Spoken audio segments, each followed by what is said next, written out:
நண்பர்களே, நான் உங்கள் ஆர்ஜே அகிலா. நாம் பார்க்க போகும் கதை துரோகத்தில் புதிதாய் பிறந்தேனடா. இந்த அழகான கதையை எழுதியவர் உமாமதி அவர்கள். எபிசோட் 44. கதையின் தொடக்கம். ஒரு மாதம் கடந்த நிலையில் மீனா அர்ஜுனுக்கு ஃபோன் செய்தாள். அவள் நம்பரை கண்டு புருவம் சுருக்கியவன், இவள் எதுக்கு ஃபோன் பண்ணுறா என்று யோசித்தவன் காலை அட்டன் செய்து காதுக்கு கொடுத்தான். ஹலோ என்று அர்ஜுன் குரல் கொடுக்க, நான் உங்களை பார்க்கணும் அர்ஜுன், ஸ்கூலுக்கு வெளியே வெயிட் பண்ணுறீங்களா, நான் வாரேன் என்று மீனா கேட்க, ஏதாவது முக்கியமான விஷயமா மீனா, ரொம்ப இம்பார்ட்டண்ட்டா, அவசியம் வந்தே ஆகணுமா? எதுக்கு கேட்குறேன்னா எனக்கு நிறைய ஒர்க் இருக்குது, அப்புறம் எல்லாமே பெண்டிங்கில் நிற்கும் என்று அர்ஜுன் தயங்க, நான் உங்களை கடிச்சு தின்னிட மாட்டேன், ஜஸ்ட் 10 நிமிஷம்தான், லஞ்ச் பிரேக்கில் வாங்க, ஸ்கூலுக்கு எதிரில் இருக்கிற ஹோட்டலில் சாப்பிட்லாம். ஸோ உங்கள் டைம் எங்கேயும் வேஸ்ட் ஆகாது. ஓவராக போகிறீங்க, மணிக்கணக்காக என்கிட்ட பேசும்போதெல்லாம் உங்களுக்கு வேலை இருக்கிறது ஞாபகம் இல்லையா? ஒரு 10 நிமிஷம் கூப்பிட்டதுக்கு எப்படியெல்லாம் இன்சல்ட் பண்ணுறீங்க என்று மீனா கோபமாக கேட்க, ஏன் மீனா கோபப்படுற, நிஜமாவே எனக்கு ஒர்க் இருந்தது. சரி வரேன், நான் என்ன சொன்னாலும் என்ன பேசினாலும் நீ தப்பாகவே புரிஞ்சுக்கிற.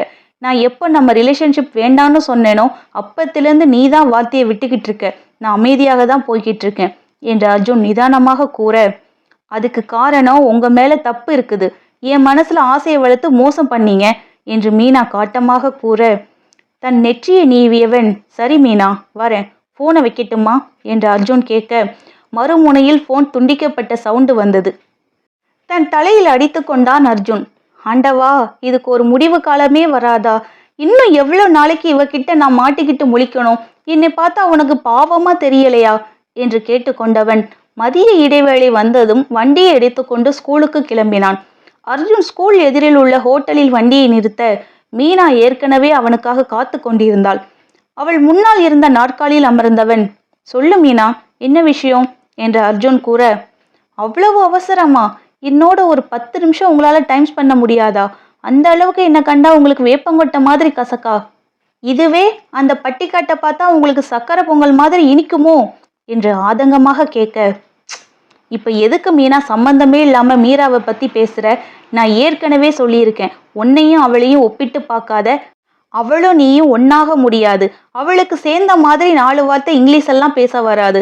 அவள் ஒரு படிக்காத பட்டிக்காடு, நீ படித்து நாகரிகமானவள் என்று அர்ஜுன் கூறவும், திடீரென்று அவள் முன்பு ஒரு தட்டில் வெஜிடபிள் ரைஸ் வைக்கப்பட்டது.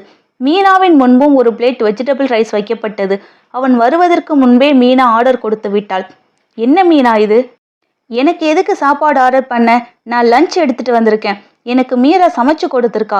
ஹோட்டலில் சாப்பிட்டா எனக்கு செட் ஆகாது என்று அர்ஜுன் கூற, பரவாயில்லை, ஒரு நாள் சாப்பிட்டா ஒன்றும் குறைஞ்சிட மாட்டீங்க, சாப்பிடுங்க, இங்கே நல்லா தான் இருக்கும். ஏன் உப்புமா தான் உங்களுக்கு இறங்காதே என்று மீனா சிடுசிடுக்க, நீ இன்னும் என்னை எதுக்கு வர சொன்னேன்னு சொல்லவே இல்லை, சம்பந்தமில்லாமல் பேசிக்கிட்டு இருக்க. மீரா ரொம்ப பாவம், நீ எதுக்கடுத்தாலும் அவளை இழுத்து வச்சு பேசுறது எனக்கு பிடிக்கல. என்னை விட்டா அவளுக்கு வேற எதுவும் தெரியாது. ப்ளீஸ் புரிஞ்சுக்கோ. நீ உன் வழியை பாரு, என் வாழ்க்கை மீராவோட தான், அவ இடத்துல உன்னை என்னால் வைக்க முடியாது என்று அர்ஜுன் அழுத்தமாக கூற, அவன் முகத்திற்கு நேராக இப்படி கூறவும் மீனாவுக்கு அவளையும் அறியாமல் கண்ணீர் கொட்டியது. என்ன மீனா, எதுக்கு இப்படி பப்ளிக்ல அழுது சீன் கிரியேட் பண்ற? எல்லாரும் நம்மளை தான் பார்க்குறாங்க, கண்ட்ரோல் யுவர் செல்ஃப் என்று அர்ஜுன் பற்களை கடிக்க, ஒரு பெரும் வீழ்ச்சியை இழுத்து விட்ட மீனா, நான் உங்களை வர சொன்னதுக்கு காரணம் உங்ககிட்ட காதலை பிச்சையாக கேட்கறதுக்கு இல்லை. எனக்கு வர ஞாயிற்றுக்கிழமை என்கேஜ்மெண்ட் வச்சுருக்காங்க, நீங்கள் கண்டிப்பாக அதில் கலந்துக்கணும் என்று மீனா அழுத்தமாக கூற, அவளை அதிர்ந்து பார்த்த அர்ஜுன், நீ என்ன சொல்கிற?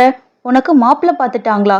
1 மாதத்துக்குள்ளேயேவா என்று ஆச்சரியமாக கேட்க, அவன் அதிர்ச்சியை பார்த்து மனதிற்குள் சிரித்தவள், ஏன், எனக்கு உங்களை விட்டால் வேற மாப்பிள்ளையே கிடைக்காதுன்னு நினச்சிட்டிங்களா? உங்களுக்கு துச்சமாக தெரிகிற விஷயம் மற்றவங்களுக்கு பெருசாக தெரியலாம். எனக்கு பார்த்து இருக்கிற மாப்பிள்ளை போலீஸ் ஆஃபீஸர். ஃபோட்டோவிலேயே என்னை பார்த்துட்டு ரொம்ப பிடிச்சி போச்சுன்னு சொன்னாராம். பொண்ணு பார்க்குற ஃபங்க்ஷன் கூட வேணான்னு டைரெக்டாக நிச்சயதார்த்தத்தை ஃபிக்ஸ் பண்ணியிருக்காரு என்று மீனா கர்வமாக கூற, நீ அழகு தேவதை மீனா, உன்னை யாருக்குத்தான் பிடிக்காது என்று அர்ஜுன் கூற, உங்களுக்கு பிடிக்கலையே, அந்த பட்டிக்கடை தானே பிடிச்சிருக்கு என்று மனதிற்குள் நினைத்தவள், நீங்கள் கண்டிப்பாக வரணும்னு சொன்னேன் என்று மீனா மீண்டும் கூற, சாரி மீனா, என்னால் வர முடியாது. எந்த உறவை அடிப்படையாக வச்சுக்கிட்டு நான் உன் வீட்டு விசேஷத்தில் கலந்துக்க முடியும்? அதெல்லாம் சரி வராது என்று அர்ஜுன் நிராகரிக்க, ஏன் வர முடியாது? நீங்கள் வந்து தான் ஆகணும். நீங்கள் உங்கள் பொண்டாட்டியோட சந்தோஷமாக வாழும்போது நான் என் வருங்கால கணவரோட சந்தோஷமாக இருக்கிறத நீங்கள் விரும்பலையா என்று மீனா கேட்க, ஐயோ மீனா, நீ கல்யாணம் பண்ணிக்கணும்னு முடிவு பண்ணிக்கிறதுக்கு ரொம்ப சந்தோஷமான விஷயம்தான். பட் எந்த சம்பந்தமும் இல்லாமல் நான் எப்படி அந்த விசேஷத்தில் கலந்துக்க முடியும்னு தான் கேட்குறேன். தேவையில்லாமல் நாமளே மற்றவங்களுக்கு சந்தேகத்தை உண்டாக்கக்கூடாது என்று அர்ஜுன் கூற, எனக்கு தெரியாது அர்ஜுன், நீங்கள் என் நிச்சயதார்த்தத்தில் கலந்துக்கிறீங்க. கேட்குறவங்க கிட்ட என்னோட ஃப்ரெண்டுன்னு நான் சொல்லிக்கிறேன் என்று கூறியவள் சாப்பாட்டில் கவனத்தை செலுத்த, இவன் ஏன் இவ்வளவு பிடிவாரக்காரியா பிறந்திருக்கா? இதெல்லாம் தேவையில்லாத வேலை என்று நினைத்தவன் சாப்பிடத் தொடங்கினான். 10 நிமிடத்தில் இருவரும் சாப்பிட்டு முடிக்க, என்னோட நிச்சயதார்த்தத்தில் மீட் பண்ணலாம். நான் இன்னமும் என்னோட தாத்தா வீட்டுக்கு போகலை, இங்கே தான் தங்கி இருக்கேன் என்றவள் ஸ்கூலுக்குள் சென்று விட்டாள். அர்ஜுன் தன் வண்டியை எடுத்துக்கொண்டு ஆஃபீஸ்க்கு சென்றான்.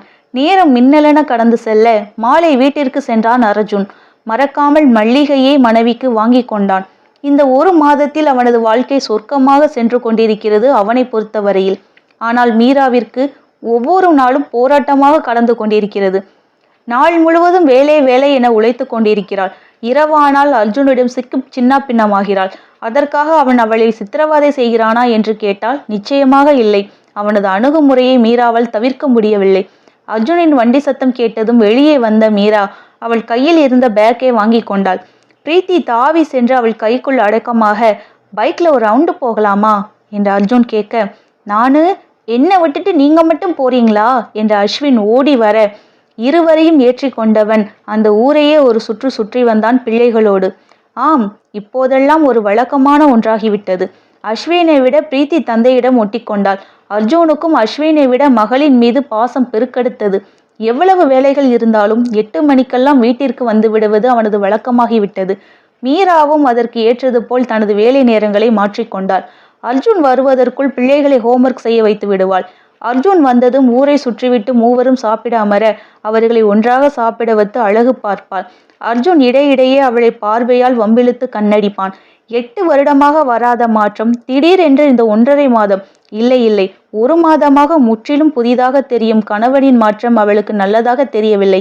இதில் மீனாவின் பங்கு பெரிதாக இருக்கிறது என்று முழுதாக நம்பினாள் மீரா. அவள் இழித்தது 100க்கு 100% உண்மைதான்.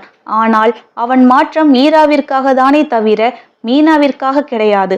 அதை காலம் கடந்துதான் அவள் உணர்வாள். விதி அதற்குள் அவர்கள் வாழ்க்கையில் பல திருப்பு முனைகளை வைத்துள்ளதை அவர்கள் மூவருமே அறியவில்லை. பிள்ளைகள் அறைக்குள் தூங்க சென்றதும் மீராவை கைகளில் தூக்கி கொண்டான் அர்ஜுன். மாமா விடுங்க, நானே வரேன் என்று மீரா கூற, என் பொண்டாட்டிக்கு கால் வலிக்கும்ல, அதான் தூக்கிட்டு போறேன். பஞ்ச மூட்டை மாதிரி இருக்கிற உன்னை தூக்கிட்டு போறதெல்லாம் எனக்கு ஒரு பாரமே இல்லை, அமைதியா வாடி என்று அர்ஜுன் அவள் இதழில் இதழ் பதைத்தான். அவன் அவளை மெத்தையில் கிடத்தி அவள் மீது படவி படர, ஹேய் பொண்டாட்டி, பூ வச்சுக்கலையா என்று ஆசையாக கேட்க, அது உங்கள் பேக்கில் காலையில் கட்டி கொடுத்த லஞ்ச் அப்படியே இருந்தது. நீங்கள் சாப்பிட்டீங்களா இல்லையான்னு யோசிச்சுட்டே இருந்தேனா, அப்படியே அந்த பூவையும் மறந்துட்டேன். என்ன மாமா அவ்வளவு வேலையா?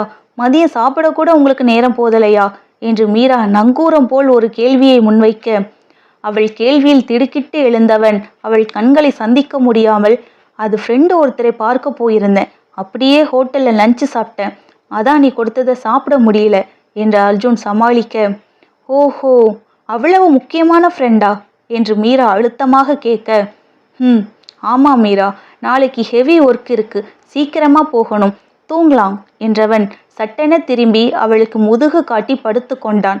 மீராவின் இதழில் ஒரு விரக்தி புன்னகை வந்து சென்றது. இதோடு இந்த எபிசோட் நிறைவடைகிறது நண்பர்களே. மீண்டும் அடுத்த எபிசோடில் உங்களை சந்திக்கிறேன். இந்த வீடியோ உங்களுக்கு பிடித்திருந்தால் லைக் பண்ணுங்க, ஷேர் பண்ணுங்க. கீழே உங்களுடைய கருத்துக்களை கமெண்ட் பகுதியில் பதிவிட மறக்காதீங்க.